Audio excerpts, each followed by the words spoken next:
ህወሓት ከሚያዝያ 7 2018 ዓ.ም ጀምሮ ነባር ምክር ቤትና መንግስት ይመለስ ሲል ሲያካሂድ የነበረው እንቅስቃሴ በመቀጠሉ ደብረጽዮን ገብረ ሚካኤልን መልሶ ፕሬዝዳንት አድርጎ በመሾም ተቋጭቷል ተባለ።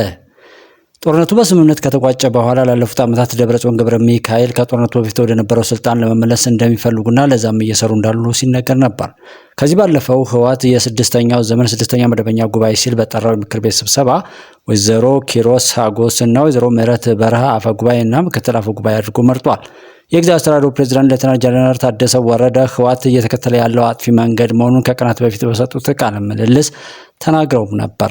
ጀነራሉ እኔ የማስረክበው ነገር የለም፣ መረካከብ በሚባል አርቲፊሻል ጨዋታ ውስጥ አልገባም ያሉ ሲሆን ይህ አጥፊ አካሄድ ተገቢ እንዳልሆነ እየገለጽኩ ነው። የለም በዛ መንገድ እንሄዳለን ካሉ ግን እንደፈለጉ ያድርጉ ሲሉ ነበር የተናገሩት።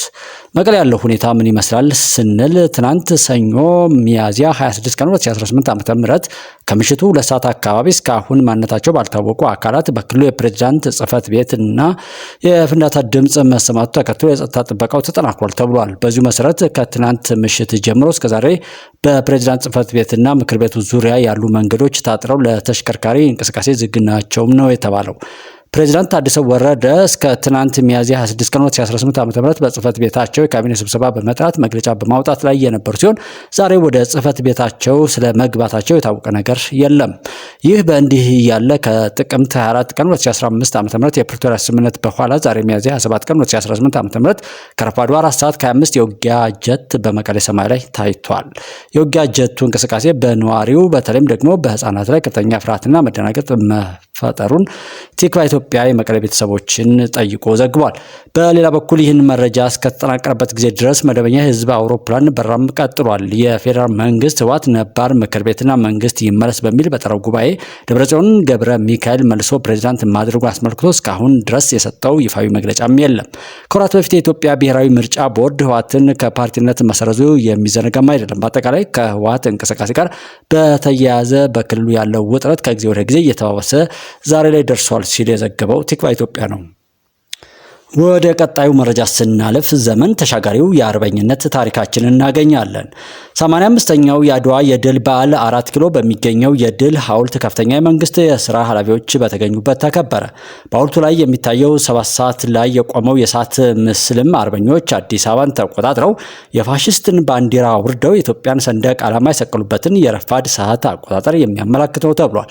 እንዲሁም በሐውልቱ ዙሪያ ያሉት በሮች በዱር በገደል የተዋጉትን በጠላት መካከል ሆነው መረጃ የሚያቀብሉትን የውስጥ አርበኞች መሳሪያና ስንቅ የሚያቀርቡትን በዓለም አቀፍ መድረክ ለሀገራቸው የቆሙትንና በተለይም የሴቶችን ሚና በጉልህ ይዘክራልም ተብሏል።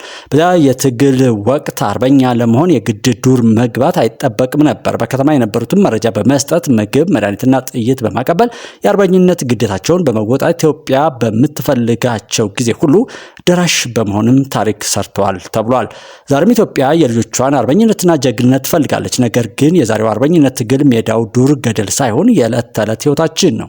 የዛሬ አርበኝነት ማለት በስራ መስክ በታማኝነት መገኘት፣ ድህነትና ኋላ ቀርነትን ለመዋጋት መትጋትና የሀገርን አንድነት ከሚሸረሽሩ ተግባራት መቆጠብ ነው። ዛሬ አርበኛ ማለት ሐኪሙ በቅንነት ሲያክም፣ መምህሩ በትጋት ትውልድ ሲቀርጽና አርሶ አደሮችና አርብቶ አደሩ ምርቱን ሲያሳድግና ወጣቱ የሀገሩን ሰላምና ክብር ለማስጠበቅ በእውቀትና በስነ ምግባሩ ሲታነጽ ነው ተብሏል።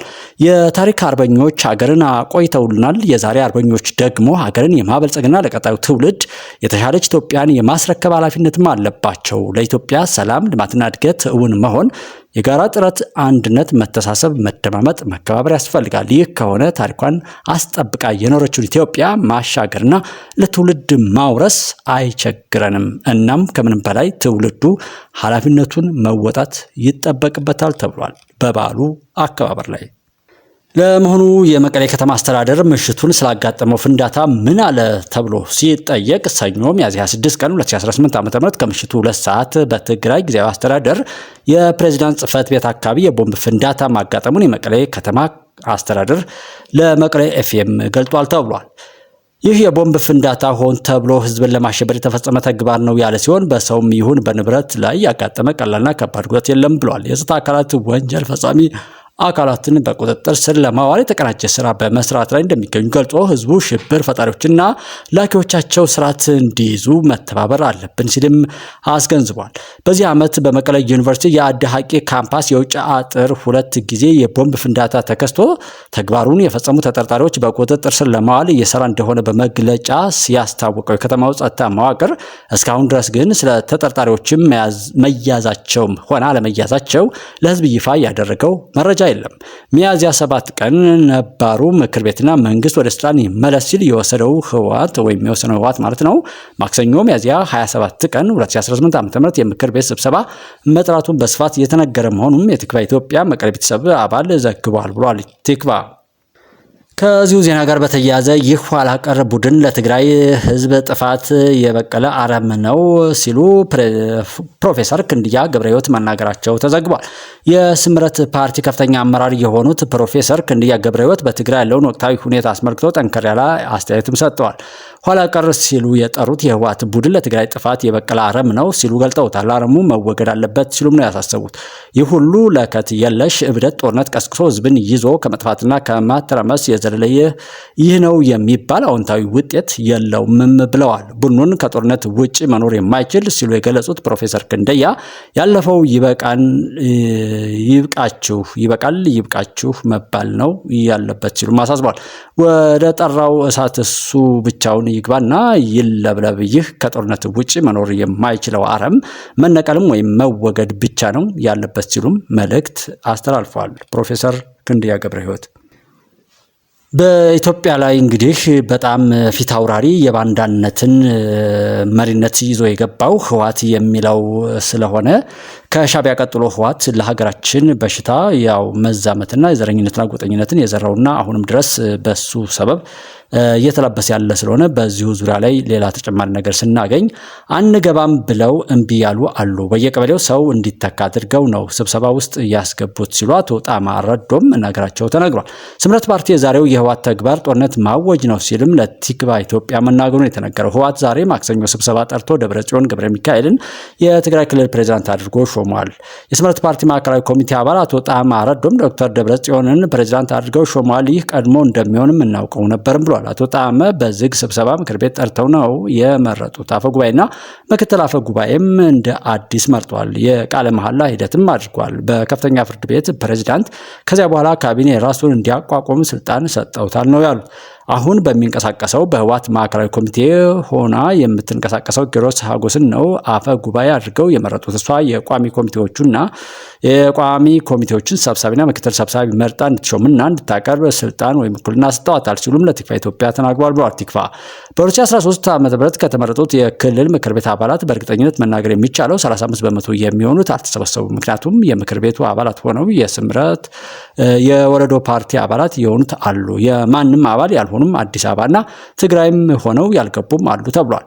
አንገባም ብለው እምቢ ያሉ አሉ የሚሉት አቶ ጣመ በየቀበሌው ሰው እንዲተካ አድርገው ነው ሰው ስብሰባው ውስጥ ያስገቡት። በራሳቸው ሚዲያ ብቻ እንዲቀረጽ ነው ያደረጉት። ሌላ ሚዲያም እንዲገባም አልተፈቀደምም ብለዋል። የፓርቲያቸውን ግምገማና አስተያየት በተመለከተ ለቲክቫ ኢትዮጵያ በሰጡት ቃል ደግሞ ይህንን የፕሪቶሪያ ስምምነት የሚጥስና ወደ ጦርነት የሚመልስ መንገድ አንቀበለውም። ጊዜያዊ አስተዳደሩን ፕሪቶሪያን አፍርሶ የሚደረግ የፕሬዝዳንት ሹመት ሌላ ጦርነት ማወጅ ነው፣ ምንም ሌላ ነገር የለውም ነው ያሉት። ህገ መንግስታዊ ጥሰት ነው፣ ጦርነት ነው እያወጁት ያሉት። አሁን መለስ ነው የሚሉት ምክር ቤትም 5 ዓመታት ያለፈውና ፈርሶ የነበረ ነው ያሉት አቶ ጣመ ወጣቱ ወደ ጦርነቱ እንዳይሰለፍ ጥሪም አቅርበዋል ሲሉ ተናግረዋል። ታደሰ ወረደ በቅርቡ በፌዴራል መንግስት ውሳኔ የፕሬዝዳንትነት ስልጣናቸው ለ1 ዓመት መራዘሙ የሚታወስ ሲሆን ከዓመታት በፊት ስልጣን ላይ የነበረውና በምርጫ ቦርድ የተሰረዘው ህወሓት ወደ ቀደመ ስልጣኑ እንዲመለስ ሲያሳውቅ ቆይቶ ዛሬ ደብረጽዮን ገብረ ሚካኤል ፕሬዝዳንት አድርጎ ሾሟል። ትግራይ ኢትዮጵያ ሁኔታውን በተመለከተ ለመጠየቅ ወደ ታደሰ ወረደ ከጠዋት ጀምሮ በተደጋጋሚ ስልክ ቢደውልም የጽሁፍ መልእክት ቢልክም ወይም ቢላላክም እስካሁን ድረስ ግን የተሰጠው ምላሽ የለም ብሏል ቲክቫ። እንኳን ለ85ኛው የጀግኖች አርበኞች በዓል አደረሳችሁ። ሚያዝያ 7 ቀን ኢትዮጵያውያን ጀግኖች አርበኞች የፋሽስትን ወረራ የቀለበሱበትና የኢትዮጵያን ሉዓላዊነት ሙሉ በሙሉ ያስከበሩበት በዓል ነው። አርበኝነት ማለት ለሀገር ያለ ዋጋ የሚከፍል ከራስ ወዳድነት የነፃ መስዋዕትነት ነው። ዓላማውም ሀገርንና ሕዝብን ብቻ ማዕከል ያደረገ ነው። ለግል ወይም ለቡድን በተለየ የሚገኝ ነገር የለውም። ለሀገር ከሚገኘው ነጻነት፣ ሉዓላዊነትና ክብር ከሚደርስ የዜጋ ድርሻ በቀር እናትና አባት አርበኞች ከፋሽስት ጋር የተዋጉት ለሀገርና ለወገን ብለው ነው። በግል ጥቅም ለማግኘትማ ከአርበኝነት ይልቅ ባንዳነት አቋራጭ ነበር፣ ግን አላደረጉትም። የአርበኝነት ትግሉ ከሶስት ጠላቶች ጋር የተደረገ ነበር። ከራስ ፍላጎት፣ ከባንዳና ከወራሪ ፋሽስት ጋር። አርበኝነትና የራስን ጥቅም ለሀገር ጥቅም ሲባል መተው ነው። አርበኝነት የግል ክብርን፣ የግል ስልጣንንና የግል ጥቅምን መሰዋት ነው። ይህንን ለመቀበል ከጠላት በፊት ራስን ማሸነፍ ይጠይቃል። ባንዳዎች ማለት ራሳቸውን ማሸነፍ ያቃታቸው ናቸው። የግል ጥቅምንና ክብርን ማሸነፍ ሲያቅታቸው የሀገራቸውን ክብርና ጥቅም ይሸጣሉ። ባንዳነት ማለት ሀገርን ለራስ ጥቅም በመሸጥ የሚከናነቡት የውርደት ካባ ነው። አርበኞች ከባንዳዎች ጋር ታግለዋል። ባንዳዎች በአንድ በኩል ሀገራቸውን ሽጣችሁ አንደኛ በግል ተጠቀሙ ይሏቸዋል። በሌላ በኩል መንገድ እየመሩ ወራሪውን ያመጡባቸዋል። ያም አልሆን ሲላቸው ህዝቡን በሐሰተኛ ወሬ ልቡን ይሰሉባቸዋል። ዛሬም ሶስቱም ጠላቶች አሉ። መልክና ስም ብቻ ቀይረዋል። በሌላም በኩል ዛሬም በየመስኩ የተሰማሩ ኢትዮጵያውያን አርበኞች አሉ። የኢትዮጵያ ብልጽግና እንዲሳካ ብሔራዊ አርበኞችን ይፈልጋል። የራስ ፍላጎትን፣ ባንዳነትንና ወራሪን እምቢ የሚል አርበኝነት። የኢንዱስትሪ አርበኞች፣ የግብርና አርበኞች፣ የጸጥታ አርበኞች፣ የፖለቲካ አርበኞች፣ የንግድ አርበኞች፣ የዲፕሎማሲ አርበኞች፣ የመንግስት አገልጋይ አርበኞች፣ የሕክምና አርበኞች፣ የትምህርት አርበኞች ወዘተረፈ ያስፈልጉናል። ይህንን በዓል የምናከብረው የየራሳችንን የአርበኝነት ደረጃ በመገምገም ነው። ለኢትዮጵያ ምን ያክል አርበኞች ነን? ዛሬም የግል ፍላጎት የሚያሸንፋቸው ደካሞች አሉ። ሀገርን አፍርሰው የግል ቤት መስራት የሚመኙ፣ ትልቁን መርከብ አፍርሰው ትንንሽ ታንኳዎችን ለመሸጥ የሚመኙ፣ ለቅንጥብጣቢ ነገር ውርደትን ለመሸከም የማይሳቀቁ ዛሬም ወራሪዎች አሉ። በአካል ሀገርን ለመውረር ካሰፈሰፉት በተጨማሪ ድህነት፣ ኋላ ቀርነትና ሌብነት የሚባሉ እንደ ሰርዶ ሀገርን ወረው ሽባ የሚያደርጉ ጠላቶች አሉ። ሀገርን ለባንዳ ከሚሸጡ ባንዳዎች እኩል የሀገርን ብሔራዊ ጥቅም ለግል ጥቅማቸው ሲሉ የሚሸጡ ባንዳዎች አሉ። አገልግሎትንና የሕዝብን ሀብት የሚሸቅጡ ባንዳዎች አሉ። ብሔራዊ አርበኝነት ማለት እነዚህን ሶስት ጠላቶች ታግሎ ማሸነፍ ማለት ነው። ዛሬ የምናየው የኢትዮጵያ ለውጥና እድገት ማስመዝገብ የተቻለው ብሔራዊ አርበኞች በየአካባቢው በመኖራቸው ነው። ብሔራዊ አርበኞች ሶስቱን ጠላቶች እያሸነፉ ቢሆንም ገና ሙሉ በሙሉ ድልን አልተቀዳጁም። ድሉ እንደ ሚያዝያ 27 የሚታወጀው ኢትዮጵያ የአፍሪካ የብልጽግና ተምሳሌት ስትሆን ነው። ኢትዮጵያ በዓለም ደረጃ ከሚገኙ ሀያል ሀገሮች አንዷ ስትሆን ነው። ይህንን ድል እውን ለማድረግ ኢትዮጵያን የሚወዱ የኢትዮጵያ አርበኞች ሁሉ እንዲነሱ በዚህ አጋጣሚ ጥሪ አቀርባለሁ። ኢትዮጵያ በልጆቿ ጥረት ታፍራና ተከብራ ለዘላለም ትኑር። ፈጣሪ ኢትዮጵያና ሕዝቦቿን ይባርክ። ሚያዝያ 7 ቀን 2018 ዓ.ም ዶክተር አብይ ጠቅላይ ሚኒስትር ዘኢትዮጵያ። ሱዳን ለተለያዩ ጸረ ኢትዮጵያ ኃይሎች እንደ መሸሸጊያ ማዕከል እያገለገለች መሆኑን የሚያሳዩ በቂና አስተማማኝ ማስረጃዎች አሉ ሲል የውጭ ጉዳይ ሚኒስትር አስታወቀ። ኢትዮጵያ በሱዳን የቀረበውን መሰረተ ቢስ ክስ ውድቅ በማድረግ የሱዳን ጦር ለጸረ ኢትዮጵያ ኃይሎች ድጋፍ መስጠቱን እንዲያቆምም አሳስባለች። የኢትዮጵያ የውጭ ጉዳይ ሚኒስትር ዛሬ ባወጣው መግለጫው የሱዳን የጦር ኃይሎችና ውጭ ጉዳይ ሚኒስትር በኢትዮጵያ ላይ የሰነዘሩትን ክስ መሰረተ ቢስ በማለት በጽኑ አውግዟል። የሱዳን ጦር ኃይሎችና ውጭ ጉዳይ ሚኒስትር በጋራ በሰጡት መግለጫ ምንድን ነው ያሉት ስንል በካርቱም ዓለም አቀፍ አውሮፕላን ማረፊያ ትናንት የሰው አልባ አውሮፕላን ድሮን መፈጸሙንና ለዚህም ጥቃት ኢትዮጵያን ተጠያቂም አድርገዋል። የሱዳን ባለስልጣናት ጥቃቱ የተነሳው ከባህር ዳር አውሮፕላን ማረፊያ መሆኑን የሚያሳይ ቴክኒካዊ ማስረጃ አለንም ነው ያሉት። ድሮኖቹ የተላኩት ከተባበሩት አረብ ኤሚሬትስ ጋር በመተባበር ነው የሚል ክስም አቅርበዋል። በዚህ ምክንያት ሱዳን በኢትዮጵያ የሚገኘውን አምባሳደሯን ለምክክር ወደ ካርቱም መጥራቷን አስታውቃለች። ይህን ተከትሎ ኢትዮጵያ ሰጠችውን ምላሽ ስንመለከት ሱዳን ያቀረበችው ሙሉ በሙሉ መሰረተ ቢስ ክስ መሆኑን የገለጸው የኢትዮጵያ ፌዴራላዊ ዲሞክራሲያዊ ሪፐብሊክ ውጭ ጉዳይ ሚኒስቴር ኢትዮጵያና የሱዳን ህዝቦች ያላቸውን ታሪካዊ ግንኙነት ከግምት ውስጥ በማስገባት በሱዳን የእርስ በርስ ጦርነት ውስጥ ባሉ አንዳንድ ተፋላሚዎች የተፈጸሙትን የኢትዮጵያን የግዛት አንድነትና ሉዓላዊነት ብሔራዊ ደህንነት የሚጥሱ ከባድ ጥሰቶችን ኢትዮጵያ ይፋ ከማድረግ ተቆጥባ በትዕግስት ማለፏንም አሳውቋል። እነዚህ ከባድ ጥሰቶች በግጭቱ ውስጥ የህወሓት ወይም ቲፒኤልኤፍ ቅጥረኞችን በስፋት መጠቀምንም ያካትታል። የሱዳን ጦር ለእነዚህ ቅጥረኞች የጦር መሳሪያና የገንዘብ ድጋፍ ማድረጉና በዚህም በኢትዮጵያ ምዕራብ ድንበር በኩል ጥቃት እንዲፈጸም ማመቻቸቱንም ውጭ ጉዳይ ሚኒስቴር አስረድቷል። በሱዳን ውስጥ የሚገኙ የህወሓት ቅጥረኞች እንቅስቃሴ በይፋ የሚታወቅ ነው ያለው ሚኒስቴሩ ሱዳን ለተለያዩ ጸረ ኢትዮጵያ ኃይሎች እንደ መሸሸጊያ ማዕከል እያገለገለች መሆኑን የሚያሳዩ በቂና አስተማማኝ ማስረጃ አሉም ብለዋል።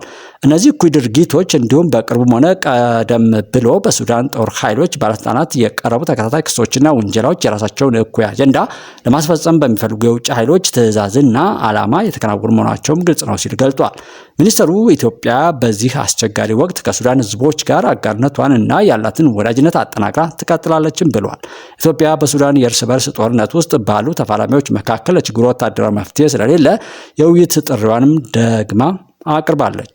በተጨማሪም ኢትዮጵያ በአስቸኳይ ሰብአዊ የተኩስ አቁም እንዲደረግ ተከታታይነት ያለው የተኩስ አቁም ስምምነት እንዲከተል እንዲሁም ዘላቂ ሰላምን ለመመስረትና የሲቪል አስተዳደርን ለመመለስ ነፃ ሁሉን አቀፍና ግልጽ በሆነ በሲቪል የሚመራ የውይይትና ሽግግር ሂደት አስፈላጊነት ላይ አጽንኦት ሰጣለች ብሏል። ዘጋቢው ቲክቫህ ነው። ኢራን ከምድረ ገጽ ትጠፋለች ሲሉ ትራምፕ ተናገሩ። የአሜሪካው ፕሬዝዳንት ዶናልድ ትራምፕ ከፎክስ ኒውስ ቴሌቪዥን ጋር ቃለ ምልልስ አድርገው ነበር። በዚህም ወቅት አሜሪካ ፕሮጀክት ፍሪደም በሚል በሆርሙዝ ሰርጥ የሚተላለፉ መርከቦችን ለመጠበቅ እርምጃ እየወሰደች መሆኑን ገልጸዋል። በዚህም እርምጃ ወቅት በመርከቦቿ ላይ ጥቃት ከተፈጸመ ኢራን ከምድረ ገጽ ትጠፋለች ሲሉ ነው የዛቱት። ይህን ያሉት የአሜሪካው ኃይሎች የሆርሙዝ ሰርጥ ለማስከፈት እየወሰዱት ባለው እርምጃ 7 የኢራን ትንንሽ ጀልባዎችን መምታታቸውን በማህበራዊ ሚዲያ ገጻቸው ካስታወቁ በኋላ መሆኑ ተገልጿል። አሜሪካ የኢራን ድሮኖችና ሚሳይሎችን መምታት መቀጠሏንም አስታውቃለች። ትራምፕ በጦርነቱ ምክንያት በሆርሙዝ ሰርጥ መተላለፍ ላልቻሉት የንግድ መርከቦቻቸው መንገድ እንዲያስከፍቱ በዓለም ዙሪያ ካሉ ሀገራት ቀረበልኝ ባሉት ጥያቄ መሰረት ፕሮጀክት ፍሪደም የተባለ ዘመቻ ከሰኞ ጀምሮ እያካሄዱ እንደሆነም አመላክተዋል። በዚህም የአሜሪካ ኃይሎች የመርከበኞችን ደህንነት ለመጠበቅ የሆርሙዝ ሰርጥ ላይ በመሰማራት ጥቃት እንዳይደርስባቸው ጥበቃ እያደረጉ እንዳሉ ተገልጧል። ነገር ግን ኢራን ይህንን የአሜሪካ እርምጃ በመቃወም የአሜሪካ ባህር ኃይል መርከቦችን እንደምትመታም እየዛተች ነው። መረጃው ከፎክስ ኒውስና ከቢሲ የተገኘ ነው። ወደ ዜና መከላከያ ስናልፍ አሁናዊ የጦርነት ስጋቶችን መመከት የሚያስችል ወታደራዊ የቴክኖሎጂ አቅም ፈጥረናል ሲሉ ጀነራል ይመር መኮንን ተናገሩ። ኢትዮጵያ ታምርት በሚል መሪ ቃል የኢንዱስትሪ ሚኒስቴር በአዲስ አበባ ኢንተርናሽናል ኮንቬንሽን ማዕከል ባዘጋጀው አውደ ርዕይ ላይ የሰራዊቱ አመራሮችና አባላት ጉብኝት አካሂዷል። ከጉብኝቱ መጠናቀቅ በኋላ የመከላከያ ትምህርትና ስልጠና ዋና መምሪያ ኃላፊ ጀነራል ይመር መኮንን እንዳሉት የመከላከያ ኢንዱስትሪዎች የሰራዊቱን ተልዕኮ ውጤታማ የሚያደርጉ የቴክኖሎጂ ውጤቶችን በራስ አቅም ማምረት እየቻሉ ነው ብለዋል።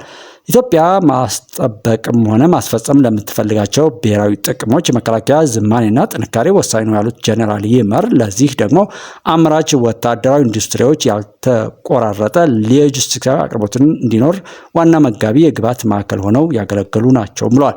በዚህ ኤግዚቢሽን ማዕከል የታዩት የተቋሙ የኢንዱስትሪ ውጤቶችም ለሰራዊቱ የግዳጅ አፈጻጸምና ውጤታማነት አበርክቷቸው ከፍ ያለ እንደሆነም አብራርተዋል። ዛሬ ላይ ሁሉ ነገር ከባህር ማዶ ተሸምቶ የሚቻል አይደለም ያሉት ጀነራል መኮንኑ የምርምር ማዕከላትን በማስፋፋት ሀገር በቀል የፈጠራ ውጤቶችን ማድረግና ማዘመን ትልቅ የቤት ስራችን ሊሆን ይገባል ሲሉ አጽንኦት ሰጥተዋል። በጉብኝቱ የተሳተፉ የሰራዊቱ አመራሮች በበኩላቸው በተመለከቱ ነገር መደሰታቸውን ገልጠው ኢትዮጵያ ያላትን የተፈጥሮ ሀብት ለመጠቀም እንዲህ አይነት አምራች ኢንዱስትሪዎችን ማበረታታት ተገቢ እንደሆነም ተናግሯል ብሏል መከላከያ በማህበራዊ ገጹ። የኢትዮጵያ ሉዓላዊነት የሚረጋገጠው ሀገሪቱ በምትገነባው የኢኮኖሚ ልክ ነው ሲሉ አቶ መላኩ አለበል ተናገሩ። ዛሬ በአዲስ አበባ ኢንተርናሽናል ኮንቬንሽን ማዕከል ኢትዮጵያ ታምርት በሚል መሪ ቃል የኤክስፖ ጉብኝት ተካሂዷል። በዚህ ማዕከል ከተለያዩ የሰራዊቶቻችን ክፍሎች የተውጣጡ አመራሮች አባላትና የአምራች ኢንዱስትሪዎችን የምርት ውጤት ተዘዋውረውም ጎብኝተዋል። በዚህ ወቅት የኢንዱስትሪ ሚኒስትሩ አቶ መላኩ አለበል እንዳሉት ኢትዮጵያ በሁሉም ዘርፍ አሸናፊ ሆና ለመውጣት ሀገር በቀል የኢኮኖሚ ግንባታ ላይ ትኩረት አድርጋ እየሰራች ትገኛለች ነው ያሉት። ሀገር በቀል የኢኮኖሚ ስርዓቱን ለማሻሻል ምቹና ቀልጣፋ የአሰራር ስርዓት ተዘርግቷል ያሉት ሚኒስትሩ አቶ መላኩ አለበል በዚህም አምራቾች ምርቶቻቸውን ለተጠቃሚ ማህበረሰብ ለማድረስ እንዲህ አይነት አውደ ርዕይ በየጊዜው እየተዘጋጀ መሆኑንም አብራርተዋል ተብሏል።